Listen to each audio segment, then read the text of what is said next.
Happy Monday, everyone. Nandito ako sa Icon Bazaar. Old Canteen. Every day from anong oras, Ate Dar? Wala na? Last day na ngayon? Sa YFC Metro Manila Pep Rally, merong bentahan ng mga pre-loved items. Makakabili kayo ng murang-mura. This is for a good cause. This is for us to send some YFCs to Icon and bayad na plane ticket. You can get a chance to win a plane ticket na round trip. Tama ba, Ate Dar? Ayan. Round trip. Okay. Happy Monday, friends. Hello. Okay. February 11. I hope everyone is having fun and I hope everyone had a good time in our last live last Friday. Sana nakapagpahinga kayo lahat. Sana nagkaroon tayo ng maayos na rest at na-appreciate natin yung rest na binigay ng Diyos na gift sa atin. And hindi ko napapatagalin pa. Yesterday was my birthday and we attended mass kasi lumipat kami ng bahay and dun sa paglipat namin ng bahay, umattend kami sa pinakamalapit na mass. And while attending mass, my brother, si Otan, shout out kay Otan, he called me and he asked me a question. Kuya Dabs, bakit tinatawag na Lamb of God si Jesus? Di ba? Oo nga naman, napaisip nga ako. Oo nga, no? Why is Jesus called a Lamb of God? I know a lot of us has already experienced hearing about this.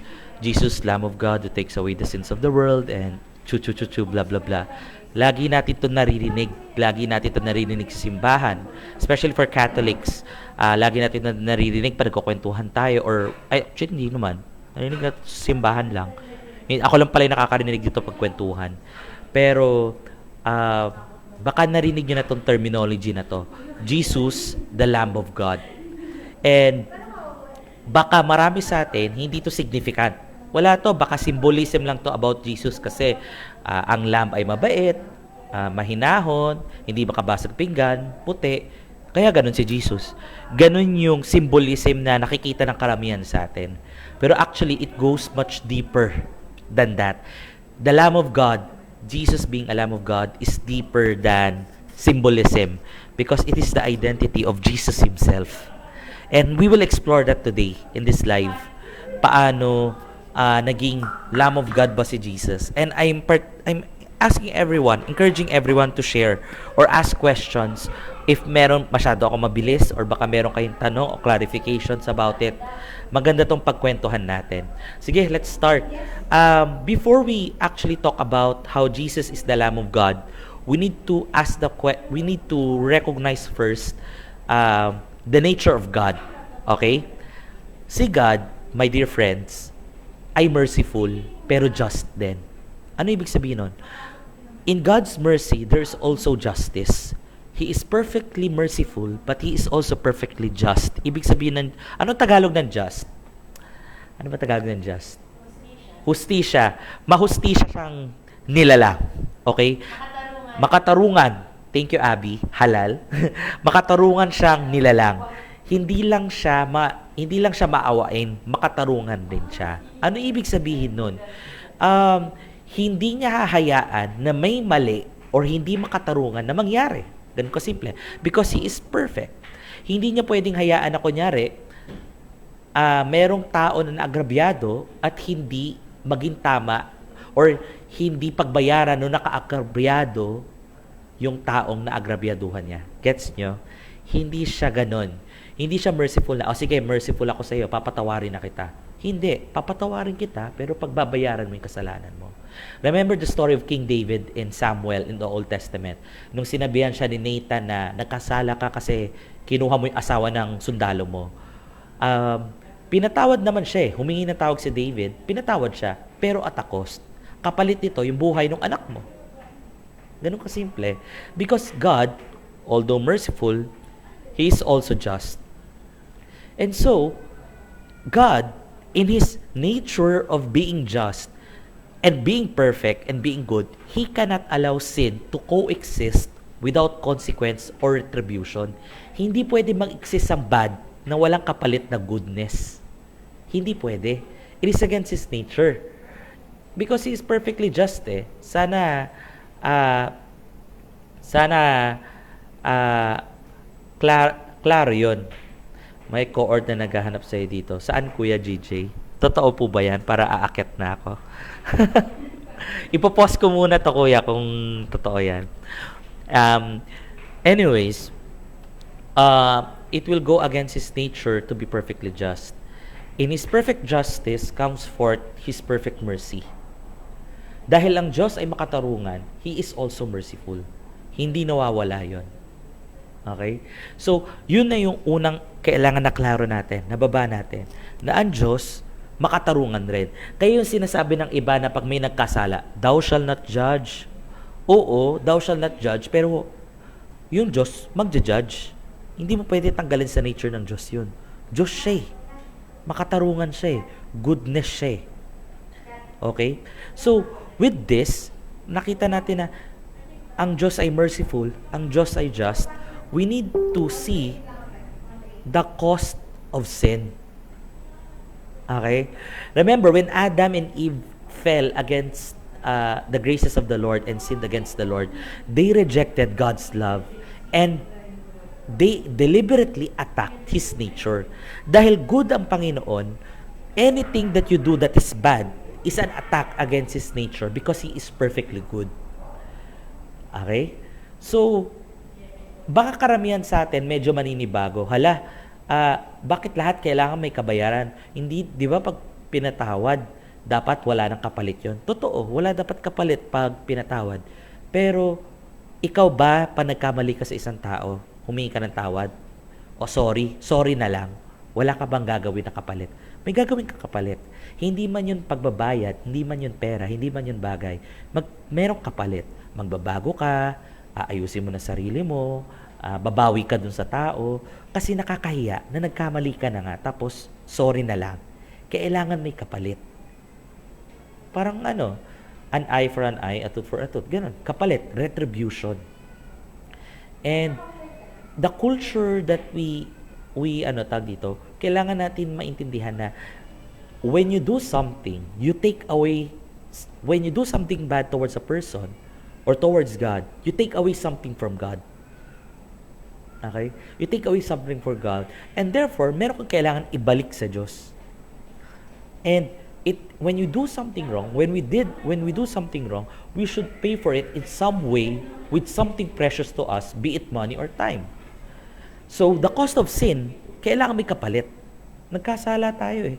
Kailangan may kapalit. Hindi pwedeng ganun-ganun na lang. Normal yon, parte yon ng kultura natin bilang tao. Remember that God adjusts Himself according to how we understand it. Okay? How we recognize retribution, how we recognize justice. God is perfect and infinite. Hindi natin siya maintindihan kung minute niya tayo as He is. So, siya yung nag-a-adjust. Siya yung nag-a-adjust. At ganun kasi yung way ng pag-a-adjust niya. Pinapakita niya sa atin na pag may mali kang ginawa, kailangan pagbayaran mo. Yun yung justice eh. Kaya nga meron tayong kinukulong. Kasi pinagbabayaran nila. After nila pagbayaran na nila. So, klaro naman po yun para sa lahat. Yes, Kuya JQ, kaya Mary had a little lamb. Kasi si Mama Mary ay nagkaroon ng Jesus Christ. So, little lamb. Hello sa Canada. Joke yun, pero accurate joke siya. Ganon. Sige.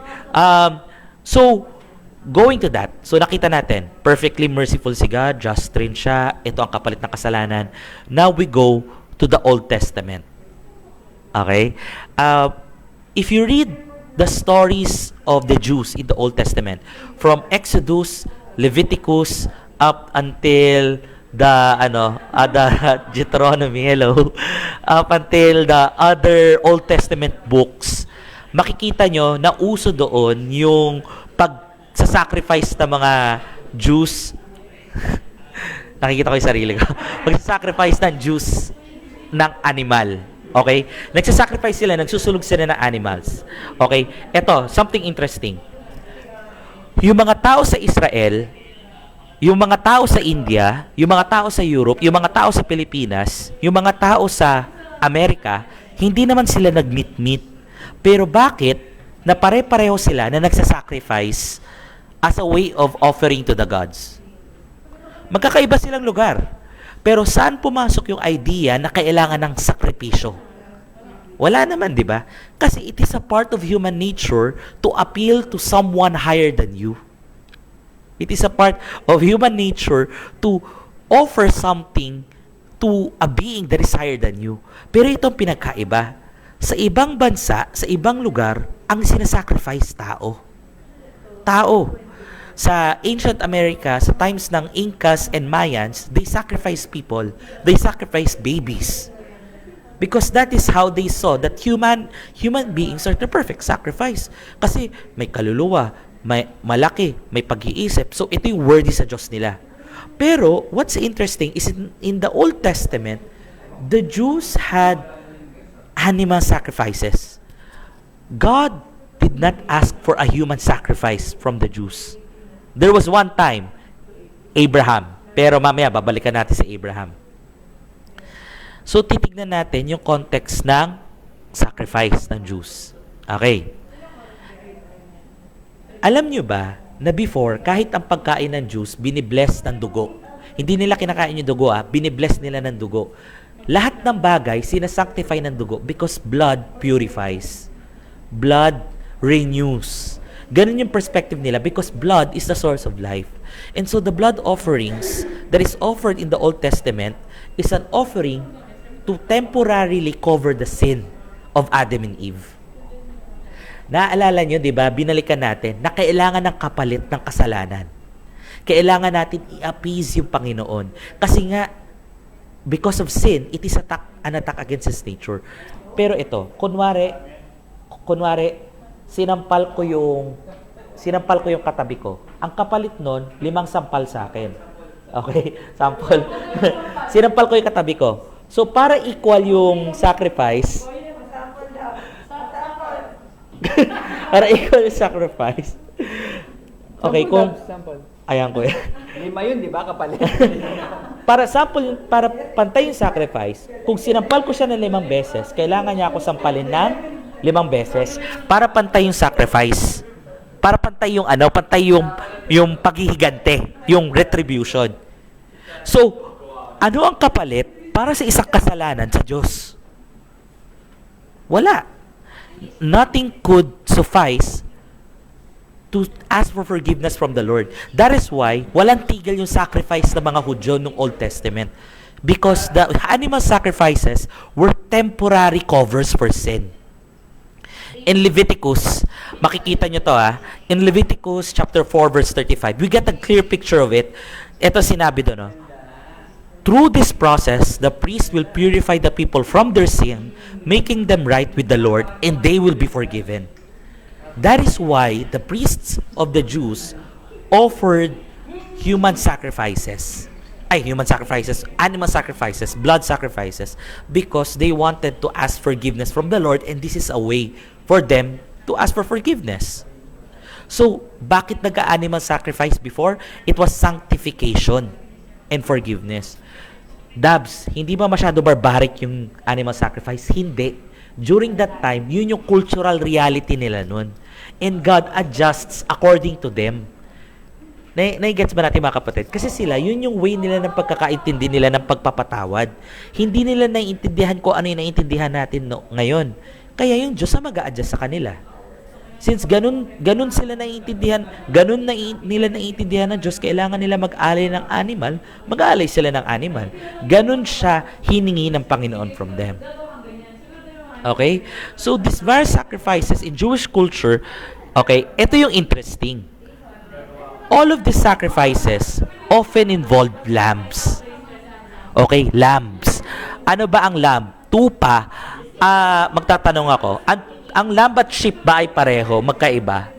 Same family, lamb and sheep. Yeah, they're the same family. Same family pero different animals.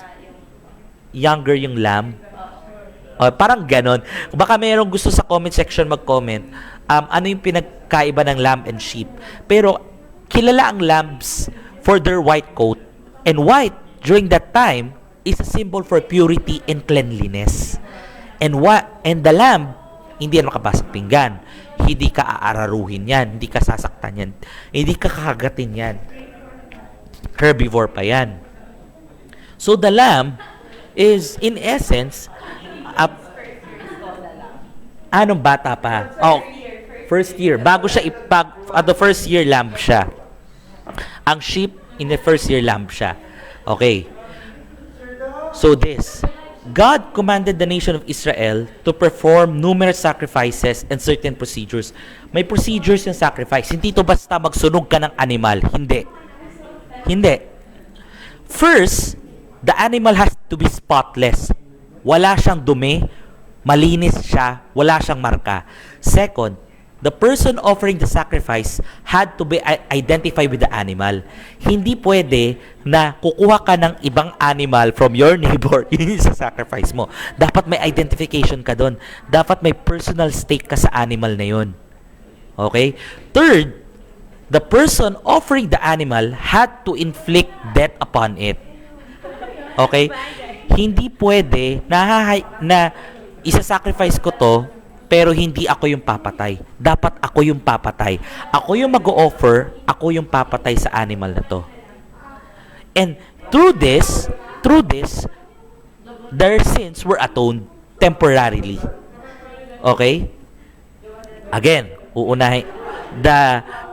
Tawag dito, the animal must be spotless. Second, yung nag-o-offer, meron siya connection doon sa animal na sinasacrifice. Third, yung nag-o-offer, siya dapat yung mag-inflict ng death doon sa animal na yun. Okay? So, that was the Old Testament. That is how they negotiated with the Lord. There was no confession. There was no, sorry Lord. Kailangan ng sakripisyo. Kailangan ng kapalit. Okay? So, before we move on to the next segment, do you have any questions or clarifications regarding animal sacrifice? Again, interesting, pansinin nyo, na hindi naman nagkakilala yung mga tao na taga-Israel, tao na taga-Native America, tao taga-India, tao taga-Pilipinas. Hindi sila magkakakilala. Pero lahat sila, inisip nila na kailangan ng sacrifice na kung sino mang Diyos. Napansin nyo ba yung connection? They don't know each other, pero it is inherent in our human instinct, our human nature to sacrifice something. So before we proceed, kung ano ba relate nitong sacrifice sa Old Testament, before we proceed, do you have any questions? Do you have any clarifications? Or gusto nyong mas ma-clear about animal sacrifice? I'll give you a minute or two to think about it.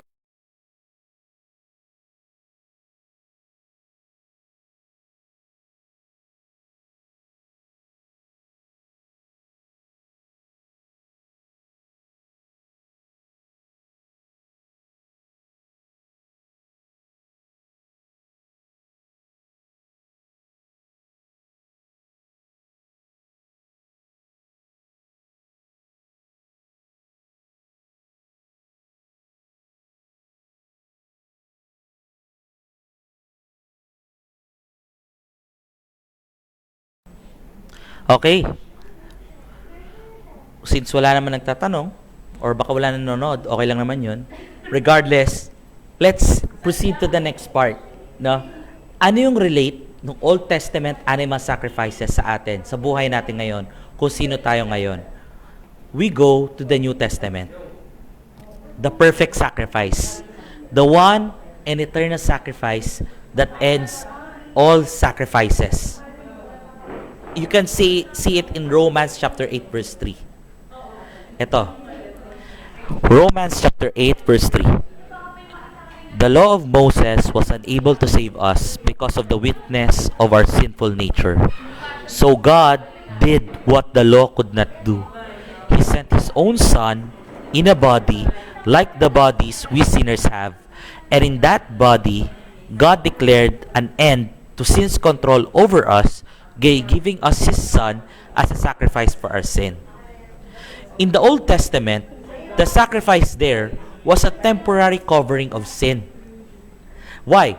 Because when the Jews were offering sacrifices, blood sacrifices to God, their hearts were still filled with sin.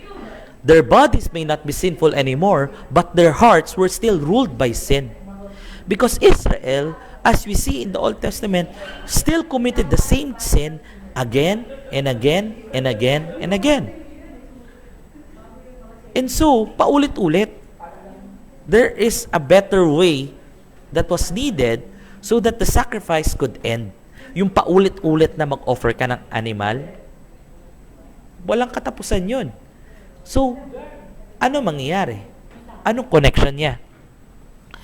Here comes Jesus Christ for the Catholics and the Christians there. Jesus, the Lamb of God, was our once and for all sacrifice that fulfilled God's need for a blood sacrifice. He was the perfect sacrifice of love. Okay? Bye, Kuya. The reference to Christ being the Lamb of God is being Jesus, a perfect offering of purity and cleanliness. He did nothing outside the Father's sinless despite being a man. Okay, tatalon tayo ngayon. Sinabi sa John chapter 1 verse 29, "Look, the Lamb of God who takes away the sins of the world." Okay, so paano naging perfect yung sacrifice na yon? Okay. Jesus is called the Lamb of God because He too was stainless. He was pure. He was perfect. Okay? It was the perfect sacrifice because first, hindi siya animal. Tao siya. Pangalawa, willing siya. Willing, completely. And third, Diyos siya. Okay? Out of nothingness, He was able to sacrifice His whole being. Out of everything, He was reduced to almost nothing and sacrificed His whole being. So, anong connection niya sa lamb? The animal had to be spotless. Jesus was spotless. Actually, hindi lang siya spotless. He was the definition of what spotless is. Second, dapat yung sacrifice related do sa person na nagsasacrifice dito. Sa case na to, yung nagsasacrifice, si Jesus mismo. In-offer niya yung sarili niya mismo. And yung third, yung last, is that Jesus, yung third, ano yung third natin ulit? Balikan ko nga.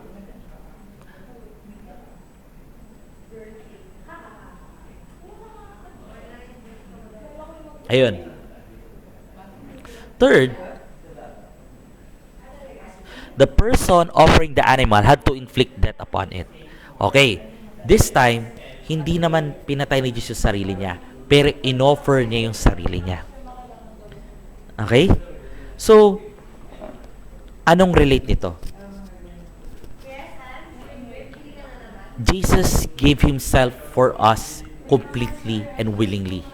He sacrificed Himself completely para pagbayaran yung kasalanan natin. Wala na kasing makakapantay. Kahit anong animal, kahit anong sacrifice, hindi na mapapantayan yung kasalanan na gawa natin sa Diyos.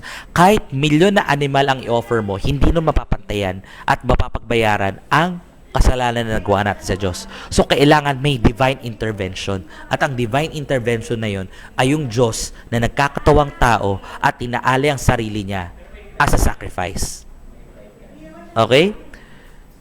Ngayon, Jesus on the cross is the priest and the one being sacrificed.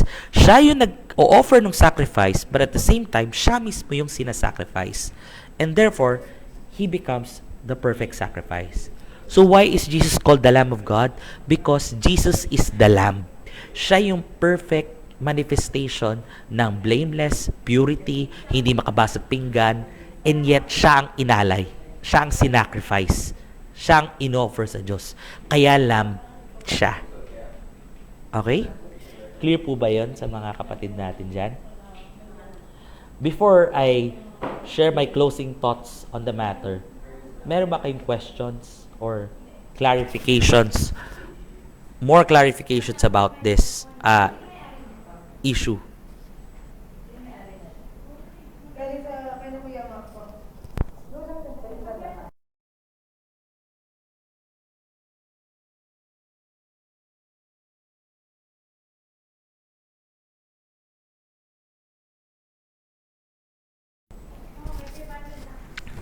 Okay.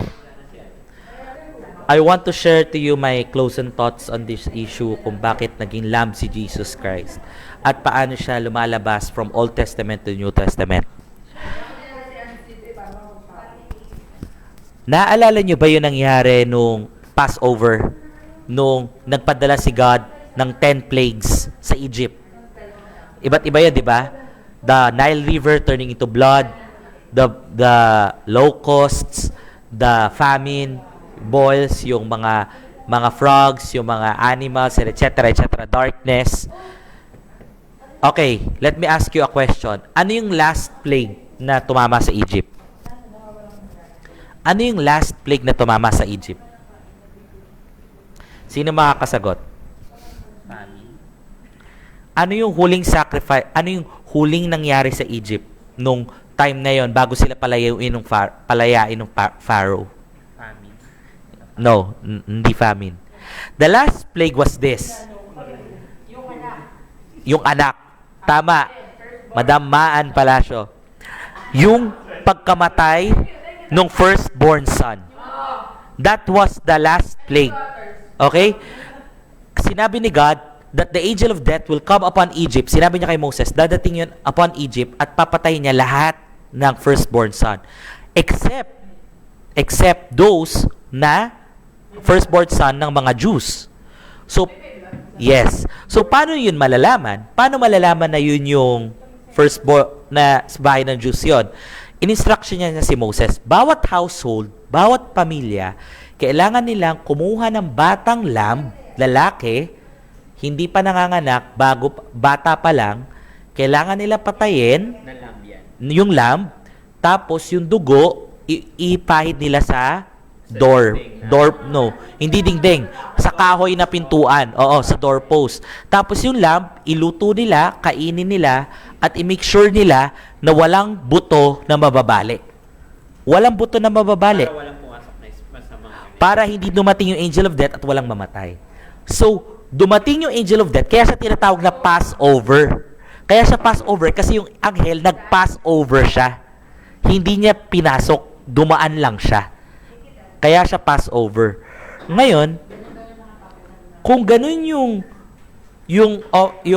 issue, anong relate ito kay Jesus? First, naalala niyo ba yung dugo na pinahid sa wooden doorpost na galing sa lamb? It is the blood of Christ na pinapahid sa cross that saved us all from sin. Di ba namatay si Jesus sa cross? Saan gawa ang cross? sa Kahoy. Saan tumulo ang dugo niya? sa Cross. Preview na yon na mangyayari. Saan ang galing yung dugo? Galing sa lamb. Yung dugo ni Jesus sa cross ang galing sa kanya. Kaya siya lamb. Ngayon, kinovera mo yung cross ng dugo na save ka from death. Yun yung sa time ni Moses. Yung cross na kovera ng dugo ni Kristo na save ka from death ng sin. Pangalawa, ano yung ginawa nila sa lamb? Niluto nila at kinain. The same with Jesus. We receive Him. We eat Him in Eucharist. So we are saved. Third, wala dapat na buto dun sa lamb na mababali. Tama? Sa crucifixion, ang ginagawa ng Romans, binabali nila yung buto ng mga kinukrucify para hindi makatakas at para mamamatay agad. Kaya sinabi nila si Jesus, binali yung buto. Hindi. Babaliin na sana nila, pero hindi nila nabali. Kasi patay na siya. Okay. So, ibig sabihin, yung prophecy sa Exodus na yung lamb, hindi dapat babaliin yung buto habang kinakain, hindi rin binali yung buto ni Kristo. Okay? Hindi totoo yun ang binali yung buto niya. Hindi, walang binaling buto ni Jesus. Pati patay na siya eh. Hindi na kailangan baliin yung buto niya. Patay na siya eh. So, makikita nyo na sa Exodus pa lang, yun na yung preview ng pagkamatay ni Jesus sa cross. Yung Passover ng Old Testament was fulfilled with the crucifixion in the New Testament. This was the full circle. Yung nakikita kasi natin sa Old Testament, parang nakakurtina yan. Dumating ang New Testament, na-reveal na lahat completely. So that's why Jesus is the Lamb of God. So you will see how it works. No? How our economy of salvation works.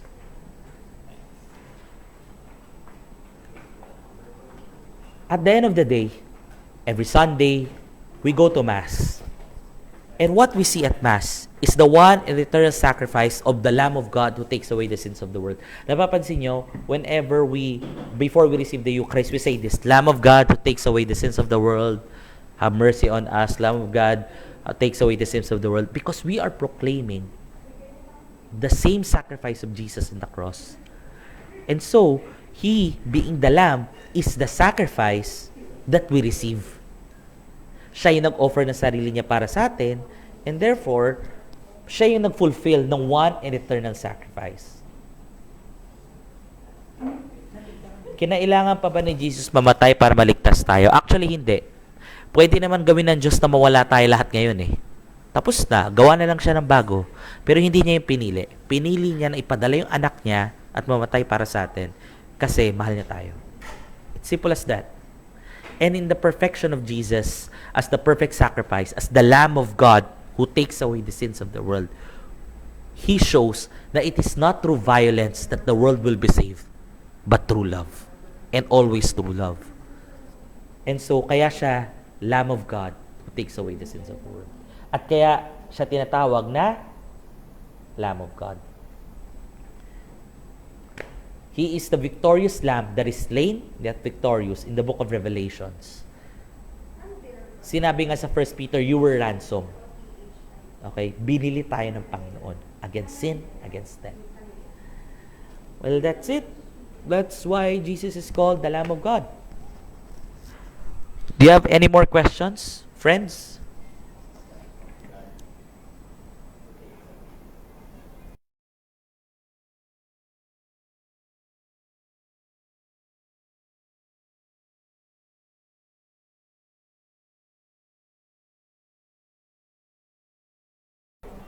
If wala na kayong questions, maraming salamat. Again, hindi to araw-araw.